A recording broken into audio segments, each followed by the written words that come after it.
Hello friend जय Jagannath good morning मो कादम्बिनी आपण मानक स्वागत करुच्ची मोर YouTube channel Odia blogs by Kadambini को फ्रेंड्स देखो सकाल सकाल पागटा टे कहीं खरा थिला भाया लगुच कहीं एबे टाइम हो गला 7:30 किंतु खरा तो नहीं देखा जाऊ आज हूँ मो लाडली सेकेंड बर्थडे आज ताको पूरा 2 वर्ष पूरला आओ wish you a happy birthday my लाडली आओ मो लाडली सब बड़े खुशी रे रहो ये आमर लाडला आसीगला टिके अँला पानी जोटा कि आज कौन बेडरूम रू एपर्यंत से जाइनी आमे समस्ते पलैलुणी कि सी एकुटिया बस बेडरूम में जाइनी ता रूम को से नहीं आसली कि देखो केमती शोची से अँला पानी पीवा भारी कष्ट से पीऊनी तब टिके ना बंची आज हजबैंड को इच्छा है बाहर खावाई बाहर टिफिन कहले कि आज मोप कि भी बनाऊनी तो से पूरी बरा इडली आनी तरकारी कौन आनी उपमा मत बिल्कुल पसंद नहीं बाहर किसी भी ना माने बरा ये तो छाड़ जेहेतु आनी मोप बरा तो मुझे टे बरा आपर टे तरकारी पकई और सेव पकई खाईदेली फिर मत जमा पसंद नुहे खायापी बाहर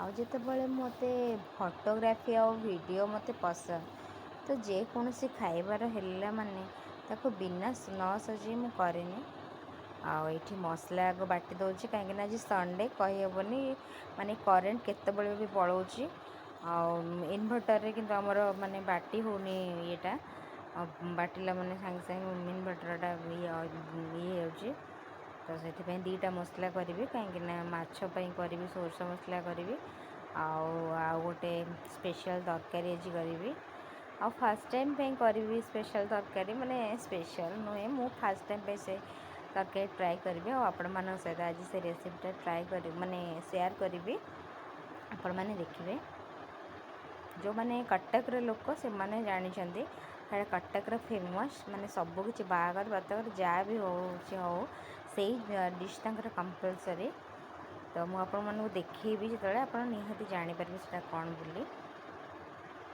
जो मैंने स्पेशल कटक लोक से ही कहीपर मोर मसलाटा 2टा आग बाटीदेली आते टमाटो बाटी लंका बाटी आप चाहिए लंका भी बाटी पारे ये प्रथम कड़े रे अल्प पानी देवे मु भी फास्ट ट्राए कर जना ना केमती हम मामा जानी कि मामा को मना कली मुझे ना मुझे जदि भल ना नेक्स्ट तापर मत कह मुझे करी ट्राए करी अल्प लुण पकेबे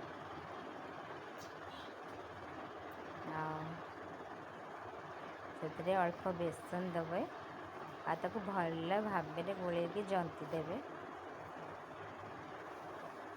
किंतु मोर माने बेसनटा देखु एमती हो गला बहुत पानी हो गला आउ टे बेसन पड़ियार था देखा फिर भी ताको भल लगे ये करदे कौन हो देखिए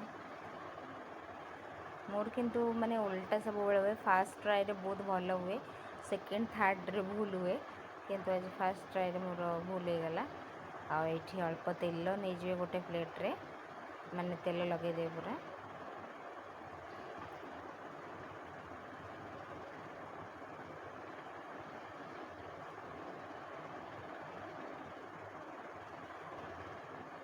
तापर ये जंती था बेसन को से थाली को काढ़ीदेवे आउ से गरम थी ताको एमती भलसे टे फ्लाट करदे बेसी मोटा रखे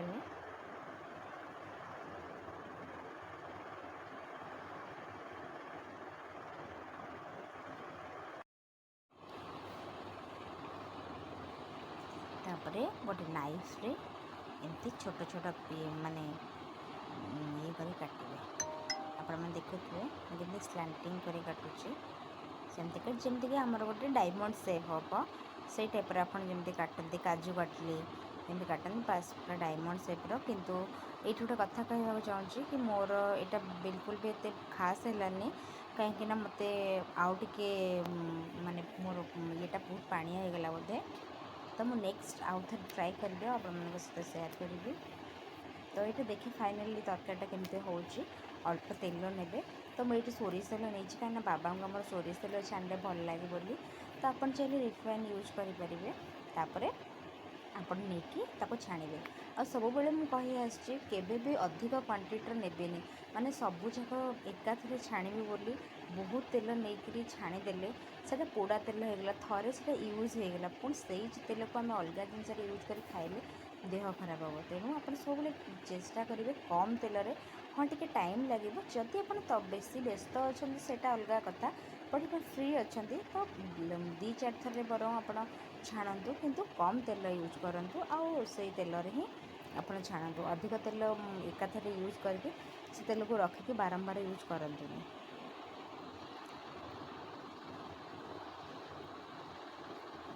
ମୋର ଯେତିକି ବି କ୍ୱାଣ୍ଟିଟି ଥିଲା ତ ମୁଁ ତାକୁ 2 ଭାଗରେ ଇଏ କରିଦେଲି। ତ ଗୋଟେ ଥରରେ ଏତିକି ଯିବ, ତ ମୁଁ ଯଦି ଆହୁରି ଅଧିକ ଥାନ୍ତି ତ ମୁଁ 3 ଥର ହିଁ କରିଥାନ୍ତି।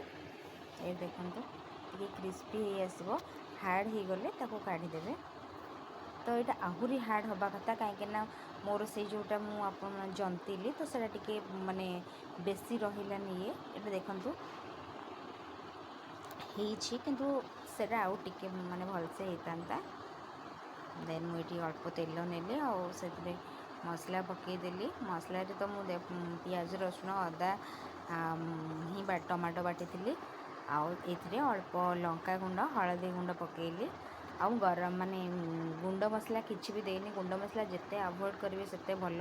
ଯଦି ଆପଣଙ୍କ ପାଖରେ ଜିରା ଆଉ ଅଛି ଧନିଆ, ଗୋଟା ଧନିଆ ଜିରା ବି ଆପଣ ବାଟିପାରିବେ। ମୁଁ ସେଇଟା ସବୁବେଳେ ପ୍ରିଫର୍ କରେ। ଆଉ ଏଇଟା ମୋର ତ ଛଣା ରେଡ଼ି ହେଇକି ଅଛି। ଦେନ୍ ମସଲାଟା କଷି ସାରିଲା ପରେ, ମସଲାଟା ବି ପ୍ରାୟ କଷି ହେଇ ଆସିଲାଣି, କାରଣ ଏଇଟା ପିଆଜ ରସୁଣ ଯେହେତୁ ମସଲା ତାକୁ ଆକୁ ଟିକେ ଭଲସେ କଷିବେ, ନହେଲେ ପିଆଜର ସ୍ମେଲ୍ ଯିବନି ଆଉ ବିଲକୁଲ ଭଲ ଲାଗିବନି। ତ ଆପଣମାନଙ୍କୁ ଦେଖାଇବା ଚକ୍କରରେ ମୋର ପୋଡ଼ି ବି ଗଲାଣି, କାରଣ ମୋର ଫ୍ଲେମ୍ ହାଇ ଅଛି।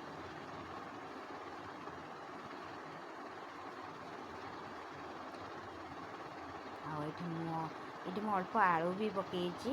ଆଉ ଏଥିରେ ଅଳ୍ପ ମୁଁ ଇଏ ବି ପକାଇବି, ଟିକେ କ'ଣ କହିଲେ ପୋଟଳ ପକାଇବି, କାହିଁକିନା ମୋ ହଜବେଣ୍ଡକୁ ପସନ୍ଦ ନୁହେଁ ଏଇଟା। ତ ଯେହେତୁ ମାନେ ମାମା କହିଲେ ତ ସେଥିପାଇଁ ମୁଁ ଏଇଟା କଲି। ତ ସେଥିପାଇଁ ମୁଁ ଏଇଠି ଏକ୍ସଟ୍ରା ପୋଟଳ ଆଡ଼୍ କରିଛି ଆଉ ଆଳୁ ବି ପକାଇଛି। ଆପଣ ଆଳୁ ବି ପକାଇ ପାରିବେ, ନହେଲେ ଖାଲି ସେମିତି ଚାହିଁଲେ କରିପାରିବେ। କିନ୍ତୁ ଯେହେତୁ ଆମ ଘରେ ମାନେ ଖାଇବେନି ତ ମୁଁ ମାନେ ଏଇଟା ପକାଇ ଦେଇଛି। ନେକ୍ସଟ ଟାଇମ୍ ମୁଁ ଖାଲି ବେସନରେ ହିଁ କରିବି, ଆପଣମାନଙ୍କୁ କହିବି। ତରକାରୀଟା ତ ବହୁତ ଭଲ ଦେଖାହେଉଛି, ଦେଖାଯାଉ ଫୁଟିଲାଣି।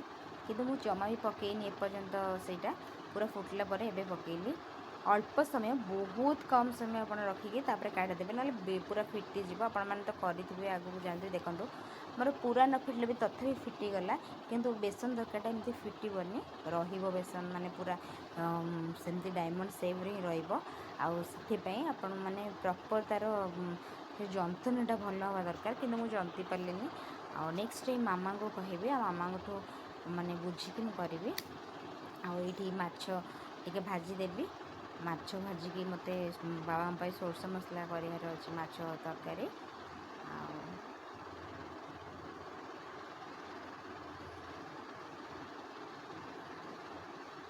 ଭଲ ଭାବରେ ମାଛ ଟିକେ ହଳଦୀ ଟିକେ ଲୁଣ, ଆପଣ ଦେଖିପାରୁଥିବେ ମୁଁ କେତିକି ତେଲ ନେଇଛି। ଏତିକି ତେଲ ନେବାର କାରଣ ଏଇଆ ଯେ ମୋତେ ଅଳ୍ପ ମାଛ ଭାଜିବାର ଅଛି। ଯଦି ମାଛ ତେଲ ବଳିଲା, ଆମର ଆଇଁଷ ତେଲ ରୁହେନି ତ ଫୋପଡ଼ା ହେବ। ଆଉ ତରକାରୀ ତ ମୁଁ ମାନେ ତେଲ ବଳିବ ବୋଲି ଅଧିକ ତେଲ ଦେଇପାରିବିନି। ତ ସେଥିପାଇଁ ମୁଁ ଅଳ୍ପ ତେଲ ନେଇଛି। ବହୁତ ଟାଇମ୍ ଲାଗିବ, ଠିକ୍ ଅଛି। ସଣ୍ଡେ ମୋତେ ଟାଇମ୍ ବି ଅଛି, ତେଣୁ ମୋତେ ଟାଇମ୍ ଲାଗିଲେ ବି ଚଳିବ। ଆଉ ଏଇଠି ମୋର ମାଛ ଭଜା,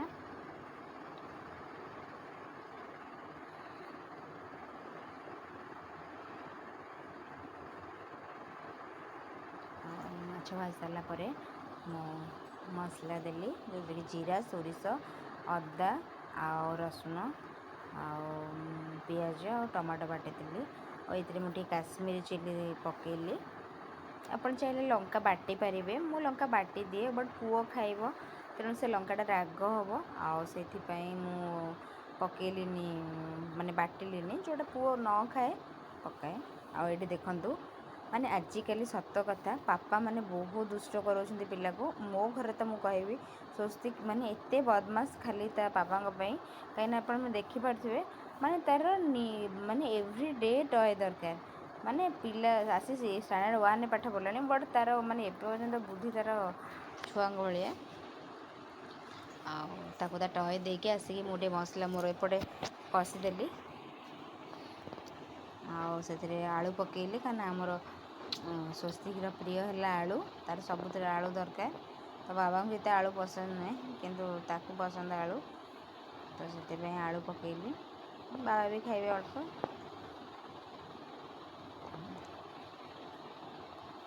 ଆଉ ତେବେ ଦେଖନ୍ତୁ ସମସ୍ତେ ମାନେ ଶୋଇଲେ, କିନ୍ତୁ ମୁଁ ବସି ମେହେନ୍ଦି କରୁଥିଲି। ଆଉ ମେହେନ୍ଦି କରିବାର ଏଇଟା ଅଭିପ୍ରାୟ କି କାଲି ମୋର ମ୍ୟାରେଜର ଆନିଭର୍ସରୀ, ତ ସେଥିପାଇଁ ଆଜି ଟିକେ ମେହେନ୍ଦି କରିଦେଲି। କାହାକୁ ମୋତେ ତ ସ୍ପେଶାଲ୍ ମେହେନ୍ଦି କରିବାକୁ ଭଲ ଲାଗେ, ଆଉ ମୁଁ ତ ମେହେନ୍ଦି ପ୍ରାୟ ଦିନ କରେ, ତ ଏଇ ମେହେନ୍ଦି ସ୍ପେଶାଲ୍ କାଲି ପାଇଁ। ହଁ କାଲି ସେମିତି କିଛି ସେଲିବ୍ରେସନ୍ ନାହିଁ, ଆଉ ଫିର୍ ବି। ଆଉ ଏଠି ଦେଖନ୍ତୁ ମୋ ହାତରୁ ମେହେନ୍ଦି ଛାଡ଼ିଲା ପରେ କେତେ ବଢ଼ିଆ ହେଇଛି। କାଲି ତ ଡାର୍କ ହେଇଯିବ, ବଟ୍ ମୋତେ ଡାର୍କ ଅପେକ୍ଷା ମୋତେ ଏଇ ମାନେ ଟାଇମ୍ଟା ଭଲ ଲାଗେ, ଏମିତି ଅରେଞ୍ଜ। ତ ସେଥିପାଇଁ ମୁଁ ଟିକେ ଫଟୋ ଭିଡ଼ିଓ ନେଇଯାଏ ଏଇଟାର। ଆଉ ଏଠି ଦେଖନ୍ତୁ ମୋର ମାନେ କାଲି ଭୋଟ୍ ଦେଇଥିବାର ମୋର କାଳି ଚିହ୍ନ, ଯେଉଁଟାକି ମୋ ମେହେନ୍ଦିକୁ ଖରାପ କରୁଛି, କିନ୍ତୁ ମୁଁ ଖୁସି। ଆଉ ସନ୍ଧ୍ୟା ବି ହେଇଗଲାଣି, ଆଉ ବ୍ଲଗ୍ଟା ବି ମୁଁ ଏଇଠି ସାରୁଛି। ଆଉ ଆପଣମାନଙ୍କୁ ମୋର ଏ ବ୍ଲଗ୍ଟା କେମିତି ଲାଗିଲା ତ ନିହାତି ମୋତେ ଜଣାଇବେ। ଆଉ ମୋ ଚ୍ୟାନେଲ୍କୁ ସବସ୍କ୍ରାଇବ୍ କରିବାକୁ ଜମା ବି ଭୁଲିବେନି।